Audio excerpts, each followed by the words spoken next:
Hello, everyone, and welcome back to the Unleashing DePIN Podcast. My name is Tyler. I'm your host, and today we are joined by a special guest. We are joined by Luca from Ambient. We also have Nick from the Unleashing DePIN team here joining us, and we're really excited. So we have a full house today. This is going to be an awesome episode. But first and foremost, Luca, welcome to the pod. How you doing? Great to be here. Thank you, guys. Absolutely. Well, I'm really excited. Nick has been, kind of getting me up to speed with everything for some time now with respect to what you're doing. So let's get an introduction going just so everybody can know who you are, learn a little bit about you, kind of share some of your background, and then let's get into everything. Sure thing. So Luca, I'm co-founder and CEO of Ambient. So we're building the world's largest environmental network of sensors and ambient data. Ultimately, we're looking to become the leading environmental platform globally through the power of DePIN. So very exciting mission.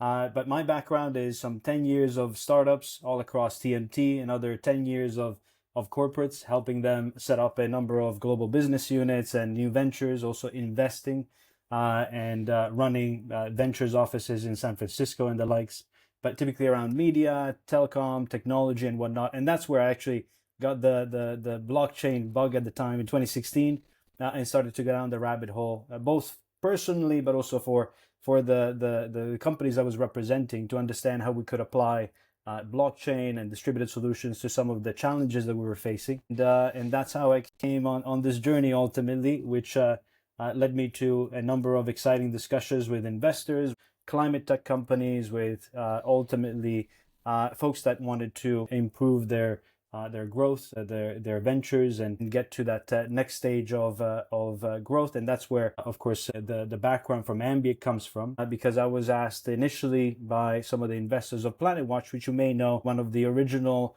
DePINs back in 3-4 years ago now, along with Helium, in trying to establish this network for air quality monitoring. And, in speaking with investors, we believe that the network in itself was quite powerful already, with some 10,000 sensors globally in 20 markets.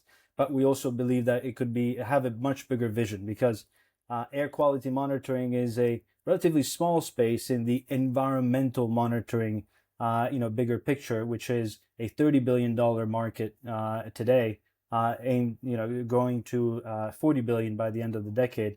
And ultimately, there's a lot of other opportunities alongside air quality itself. So noise pollution, light pollution. And as we speak to the weather and mapping industry, there's even more opportunities and challenges that they believe we can help them solve. So the likes of early wildfire detection, pollen and irritants sensors, which is a big market in of itself, all the way to visibility for fog, for airports, airlines, and that's a massive industry in and of itself. So a lot of under this environmental monitoring umbrella, if you will, this great sets of opportunities that I imagine it as different layers on a map ultimately, where today, having taken over the PlanetWatch network, and we can get a few more details in there in a second, but ultimately having taken over that, it gives us the opportunity to create different layers of different sensors and different commercial opportunities that, of course, we're working in tandem with the wider weather industry. So an exciting mission, one that hopefully also drives a major impact, because at least in pollution, in air quality monitoring of itself, there's 7 million people that die from air pollution globally every year. Significant numbers. There is also some 70,000 plus wildfires just in the US alone. Of course, challenging, the environments that we live in. All the way to, of course, some of what we see in Asia, Southeast Asia being home to 37 out of the 40 most polluted areas, and Europe as well, living in 90% of the population in Europe living in conditions that are just not good, not optimal. So we believe that we can not just, create these exciting new opportunities for the industry, the weather industry, but also help drive change. And of course, for everybody to participate in this mission to help us not just monitor it initially, but over time also change it. Yeah, it's amazing. It's a very noble mission. It's an important problem set that you're solving. And I definitely want to dig into sort of the history a little bit about PlanetWatch and how that's transitioned or sort of turned into what Ambient is today. But for those that are coming up to speed, can you give a bit of sort of background or context to really the initial problem set that you're solving with this sort of new DePIN model as the solution for that? And can you Yeah. kind of talk about how the model really works to actually enact this sort of climate monitoring and really helping solve a lot of these massive problems that we know around the world today? Of course. So, DePIN, of course, solves problems in the sense that typically you need quite a capital outlay or initiative to be able to place or create this sort of infrastructure. And the same thing very much is the case within the environmental monitoring space, because all these devices are quite costly.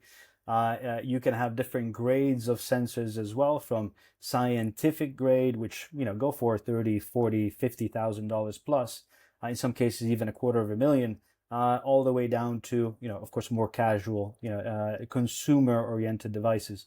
But if you're able to create the right network density, you're able to then also distribute that understanding, of course have a more hyper local approach, and do so at a lower cost, leveraging the power of the network, and calibrate that to reference sensors that are typically provided by government or by industry.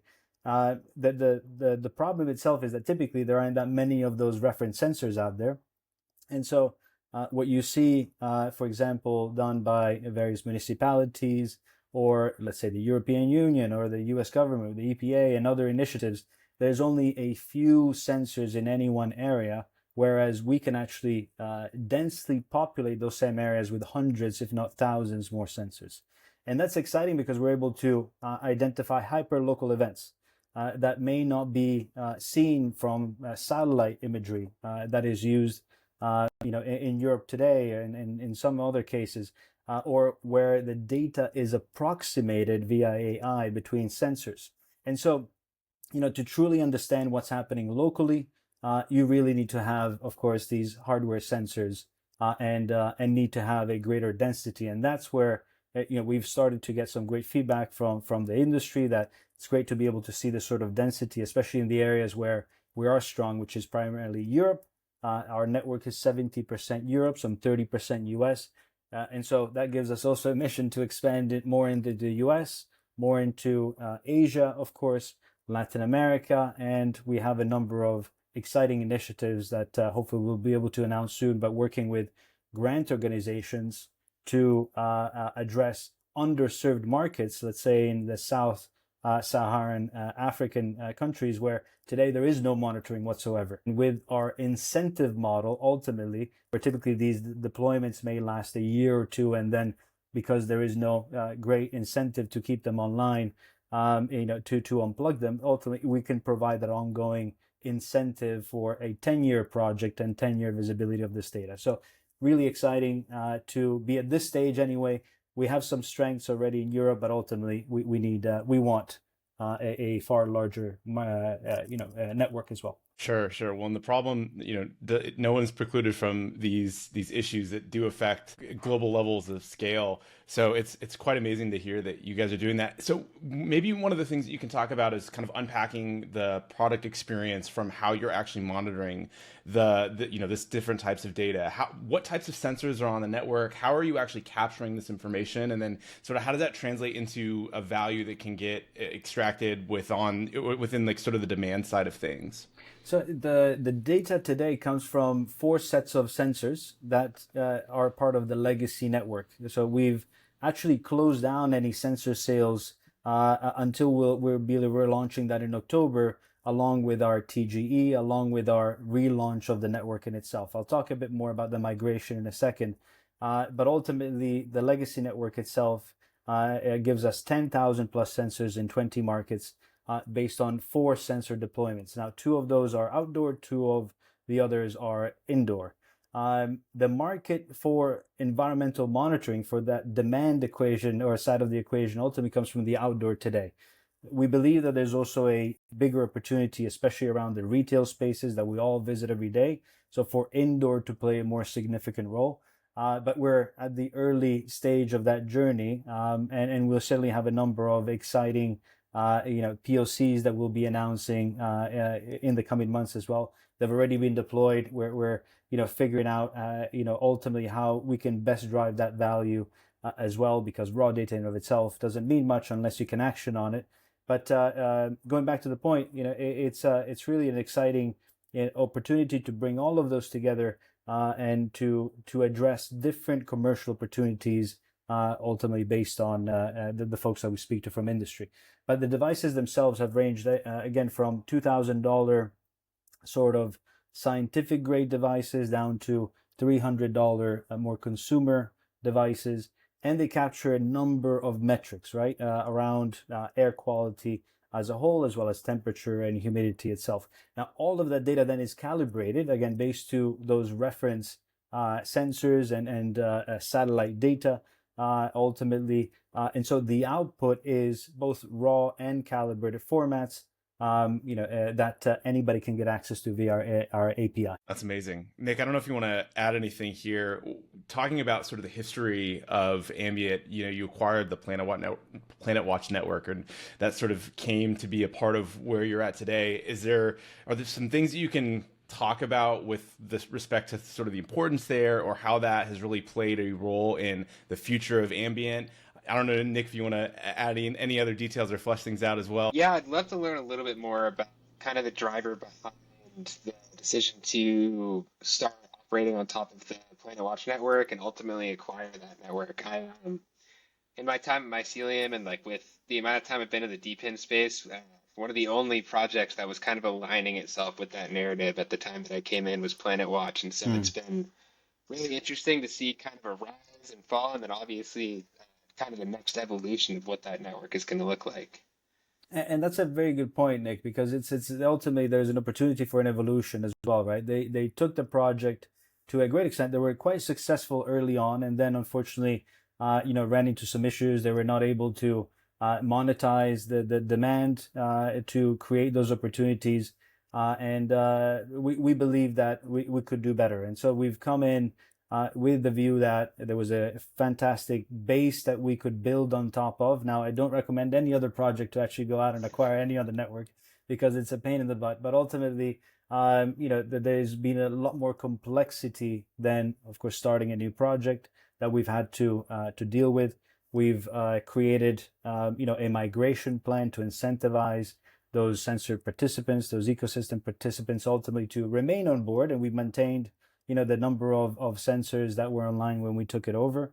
Now, ultimately, of course, everybody's quite keen for that migration to start, and we'll be looking at that in September. And folks will start to ultimately, take their sensors through a process of going from the Algorand chain to the Solana chain, and then after a short amount of testing to be able to actually participate, of course, in the TG and the full rewards and all of that. So there's a number of things that we've had to consider and be considerate about, considering that we had an existing base. But we always believed that it was a great platform for us to then grow into some of these other environmental monitoring opportunities. We've had to also, review, the mix of devices, the relationships that we have, the IoT network that we've built, how we manage that, and to re-platform a whole lot of different things, right? To also look at the wider strategy of how the tokenomic model can be a bit more dynamic as we introduce different devices that measure different things, as part of that more environmental umbrella mix. So a lot more complexity than, a new project or starting from scratch.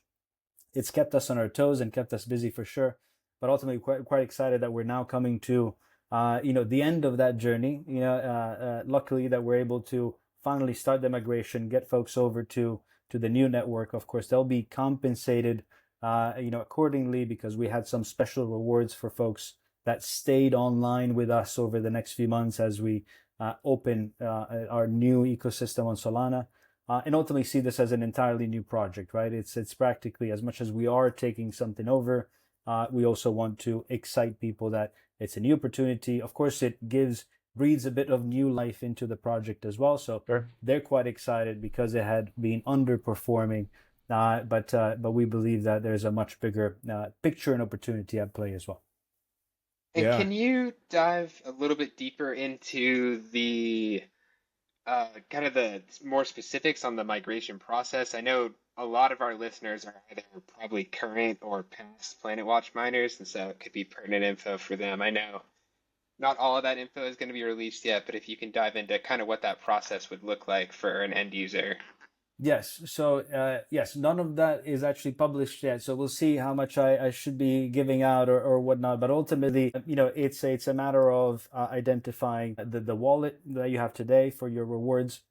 And that's tied to your sensor management page, right? A lot of the platforms that PlanetWatch have now been redeveloped entirely. And so there'll be a shift to those management platforms based on, again, the wallet, the NFT that you have that represents your device, the NFT that you have that represents your license, and ultimately allowing that shift to happen on the back end. Now, that's one step. The second step is, of course, the planets that you have. Of course, we talked about the NFTs around the sensor and the license, but to be able to then claim the conversion that we've already published anyway for planets to ambient tokens.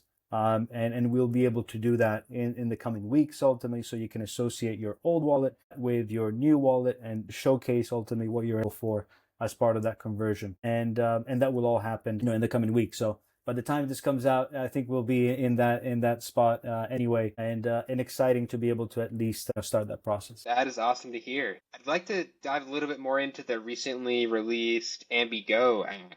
Yeah. I had a chance to play around with it, and I've got it running, doing a few Nice reviews on my end, and getting some ratings in there to see, kind of get a feel for it. But where does that app fall into kind of the scope of where you're looking at the network today, and where do you see the app falling into place as people start to migrate sensors? So I think it's a great opportunity to really think about DePIN that more whole case ultimately, that it's not just about hardware, but also we have the opportunity to leverage this commodity DePIN, as some have called it, but ultimately the smartphones that we all have in our pockets today. And it acts both as a promotional tool for the upcoming TGE, naturally, to get folks as part of our ecosystem, to get to learn what we're about. And as much as the experience, and it's a progressive web app, it's still quite simple. But ultimately, the opportunity is to get folks to come on board, to start to earn tokens by doing these check-ins, help us create an environmental map of the places that we visit every day, ultimately, to then give us a view of where we should be installing sensors, and of course, act as a funnel for eventual sensor ownership as well. So that's the first stage, if you will, a gamified experience around more kind of environmental check-ins and getting some additional data around, again, these places that we may be visiting. But ultimately, the phone itself can function as ultimately data capture, right, with the microphone and the camera. And we believe that there's an opportunity. We still have to develop that, but that's our mission, is to ultimately shift this over as actually part of a data capture component of the network. And of course, it's far easier to onboard the next 100,000 non-crypto users with a smartphone app, especially the ones that are that over-index with environmental and sustainable solutions that we want to really get excited about. And of course, Solana users, because the legacy network that we've taken over, of course, has mostly appealed to Algorand users. And so there is a bit of a shift in also reach that we need to do, without forgetting, of course, our core participants on the network, but also for the marketing initiatives that we need to do and the onboarding that we need to do. And so that's where that component, AmbiGo, targets that sort of strategy of getting folks excited, getting folks on board. The app itself will be evolving more, also showcasing the air quality itself, having more gamified experiences to capture more points, all leading to the airdrop, of course, NTG, and actually it will be an ongoing reward mechanism as part of the tokenomics that you may have seen. And ultimately, it helps create a bigger network effect as part of what we're doing, because the goal is to grow the network, to also make it more affordable, lowering the barrier to entry for participants, and we're really excited that the AmbiGo app can help drive that interest, that excitement, and then as the new devices come in that are more lower priced, help us increase that density and cover new areas of the world. So that's all part of that strategy. Yeah, Luca, one of the questions I had with the AmbiGo app specifically, are you looking from a strategic perspective, is this really to help supplement some of the data capture that you're looking at these other hardware devices to generate, or is it to create sort of new data streams you're able to bring into the platform, or is it somewhat of a combination of the two? Can you just unpack how that data capture value manifests itself onto the network and then ultimately the demand side where you'll sell that down the road? Yeah, it can be both. And ultimately, on one side, if we're able to especially use it more as a data capture in itself through the microphone and the camera, then it clearly gives us more quantitative components that we can bring into our database. Initially, it's more about understanding where folks are living as part of our ecosystem, where they're visiting, to help us create this view of where should we be locating some of these environmental sensors next, because it's part of that retail kind of indoor strategy that I mentioned, right? Today, if you look up a place on Google Maps, it just tells you how busy it may be around that time. But what if you've had additional metrics around real-time metrics, right? With hardware sensors installed in these locations around, and of course, coupled with user data from AmbiGo, but how is the natural light? How's the noise? Also, how's the air quality indoor? And that is a lot more significant in areas that are highly polluted outdoor as well. And so all of that could be brought in as an API for OpenTable, for Booking.com, for Google, for all of these other providers, and help us create more healthier indoor places along with the change that we're looking to drive externally. That's amazing. I definitely want to get into some of the tokenomics differentiations that you're looking to implement within the TGE or at that point. One of the things you talked about was with the previous version of the platform, a missed opportunity, if you will, really capturing the demand side. What are you doing differently, or how are you thinking about trying to ensure that that demand side is there, and looking at your kind of go-to-market strategy moving forward as a function of helping drive demand within the ecosystem? Is that something you're able to talk about a little bit? We always had to, I think, from my perspective anyway, coming back into, how do we reboot, how do we launch this opportunity, focus on building a sustainable business first and foremost, right? For so many years anyway, I've seen blockchain projects that were built for technology's sake that ultimately did not deliver. We believe that it's not just an opportunity to drive the impact that I mentioned on the environmental side, but also to showcase the power of distributed solutions with commercial opportunities. And so very much started to right away I reach out to the weather industry to understand how our data could be valuable or how our model could help. And we brought in folks from those industries as well on board to help us make sense of how we need to structure our APIs, how we make it easy for various participants to consume our data, and what other data points would be ideal to then facilitate those sales. So all of that is coming into play. And we're also looking at different models, because again, I mentioned grant organizations that have typically allocated grant capital to deploy sensors, but have not had the ongoing visibility of that data beyond a year or two. And we're actually bringing an entirely new model that they see as quite innovative to support those organizations. So there's opportunities for those sort of NGOs and grant organizations to subsidize, if not pay in full, for their rewards and get the data for free. So it's a slightly different model, but ultimately all part of this picture of how we drive value back into the network. And that's even without talking about the enterprise deals, because as a core developer, ultimately for the network, we're acting as a system integrator, right? We're identifying the sensors that we want to certify for the network that are best fit for the right commercial use cases and for the right data capture. But ultimately, we're also identifying, and we have a POC with a hotel chain, right? Installing these sensors in all of the rooms. You can imagine some of the smaller hotels are 100 rooms. You can imagine once you get to the bigger hotels of 1,000+ rooms and multi-site deployments, that's big money. But ultimately also driving that, not just deployments and that understanding room by room, but then a link and an integration with the HVAC and ventilation systems that improves the energy consumption and improves the conditions within each room, which same goes, by the way, for commercial centers, office spaces, and so on.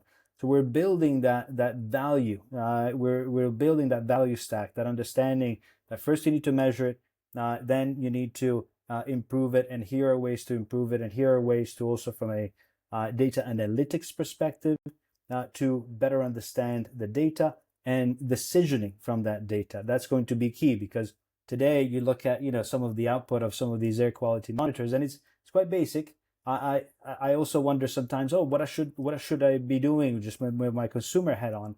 Whereas I think there's an opportunity to clearly help folks make sense of it better.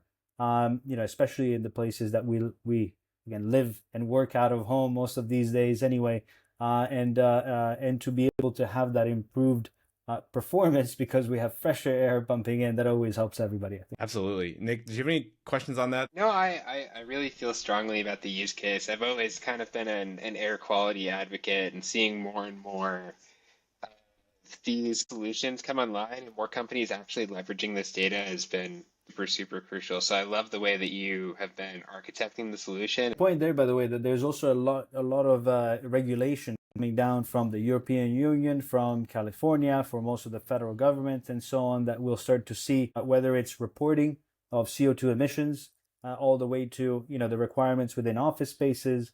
And I think we're very well positioned to benefit from those requirements coming out, not just because they're, of course, commercial opportunities on one side, but again, to drive that impact, to be able to drive that awareness, especially after the pandemic. I think people are just more open and understanding to what this means, and want to know and see that they're living and spending their time in places that have at the very least better ventilation, better air quality, all the way to noise, light pollution, and some of the other metrics that we talked about. I mean, Poland, again, massive market, $8 billion market, and it affects those people that it does affect, also quite in a big way.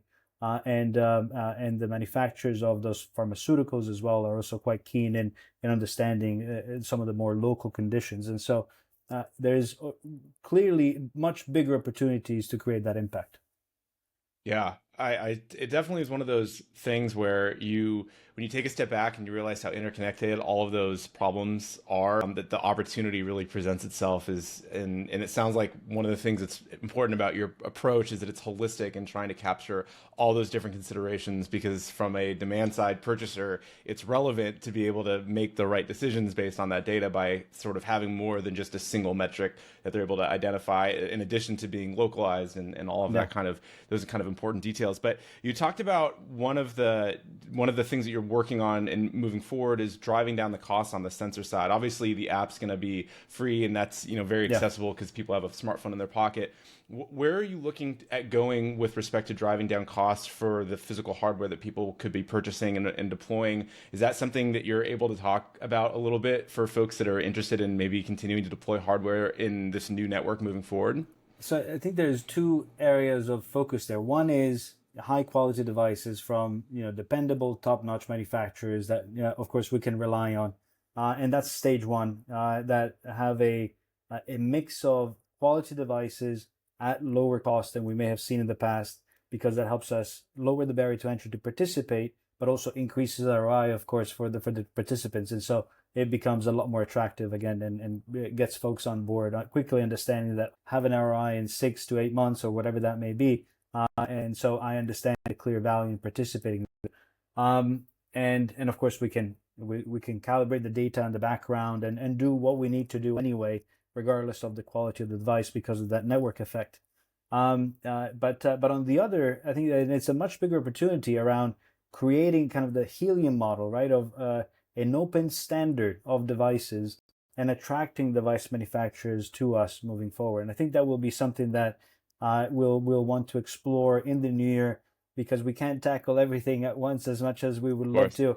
And we need to focus on, of course, what's ahead of us with the migration, TGE and whatnot, and some of the enterprise components that we want to build out as part of the IoT network, toward the end of the year. But then in the new year, to really properly engage with a more holistic hardware plan that of course will continue on one side, a desire to introduce dependable, low-cost devices, maybe introduce some reference stations as well where they don't exist, because again, that's important from a validator node perspective of having those local reference stations that we can then recalibrate the data locally to.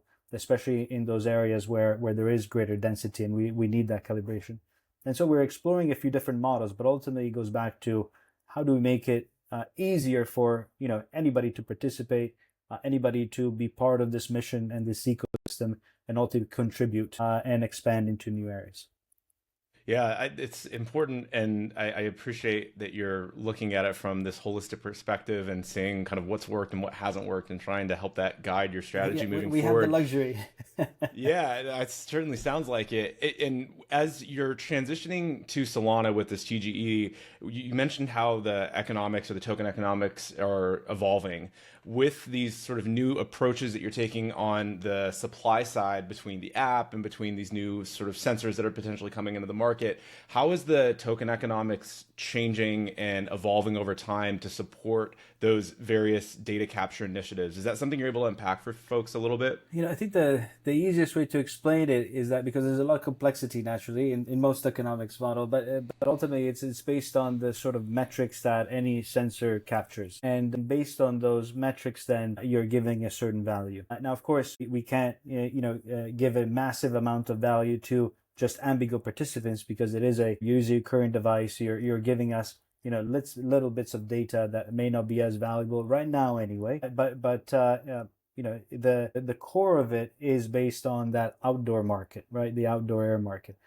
Over time, again, as we identify opportunities and depending on where the value is coming from back into the network commercially, and the addition of new capabilities, new sensors, or new metrics, most importantly, being introduced into the network, then we may need to reevaluate how that works through governance, through ultimately, working with the community to make the case that, look, let's say a third of our, commercial opportunities are coming in for this. We need to reevaluate how the rewards are laid out. And so it'll be a fantastic time when we get to that stage. But we've always positioned it as something that we need to be open to as a community, because as much as we're starting with air quality today and we're going to demonstrate that product market fit on the data sales side, ultimately, that's only one part of the wider opportunity. Sure. Well, I think folks can appreciate the fact that there is the forward thinking or sort of the thoughtfulness around ensuring that the value is equitably distributed amongst those participants, and then obviously continuing to have all of that manifest into demand side adoption is really fantastic. And we're doing it for the benefit of course, the network and the participants and the token price and all of that. So hopefully it will also dictate accordingly a rosier future for everyone. Yeah, well, it certainly sounds like the promise is there. I was curious, you talked about your POC with the hotel and certainly all these other applications and potential productization paths and whatnot, but I was curious if there are any specific use cases or applications that you're in particular really excited about that maybe haven't happened yet, but might be happening in the future. Just things that, you talked about like the open table example, but are there other use cases that get you really excited that can be built on the network that you're developing with your team?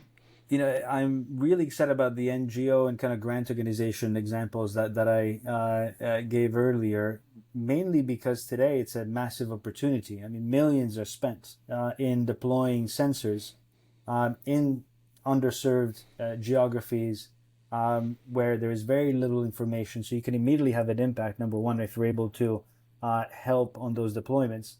And the sensors themselves are typically subsidized in full, but there is also an opportunity for these very same grant organizations for a fraction of the cost of the sensors themselves to ultimately provide that capital for ongoing incentives and rewards over a multi-year span. And there's massive organizations out there from a grant perspective that really want to see far greater coverage in those geographic areas. And I believe that we can really drive significant impact. So, of course, big commercial opportunity on one side and an ability to clearly, sticking to our mission to drive that change in those local areas and utilize the data for not just greater good, but also to drive change locally. So I think it's an innovative way for these organizations to help solve some of these challenges, but ultimately that's one of the things that I'm most excited about because it makes sense for all of the parties involved. I think it makes a lot of sense. Nick, anything else you want to Any other questions you're curious about and you want to unpack? No, I'm really excited about next steps, and I'm really excited to kind of have you shepherd the network through this migration event and this TGE, and I guess interested to see where you would see kind of post TGE, post migration, where you expect Ambient, the token, to be more involved in the Solana ecosystem. There's a lot of DePIN projects that I love to get closer to, that I think there's opportunities to clearly collaborate with, to not just do the usual airdrops, but to actually bundle our products together, and to deploy accordingly. Especially on the connectivity side, you can imagine bundling our product with various other projects that exist on that front would be valuable. There's also data projects that where we believe we can fit our data within their marketplaces. There's other projects that are doing similar things, but maybe with different metrics that we could collaborate with.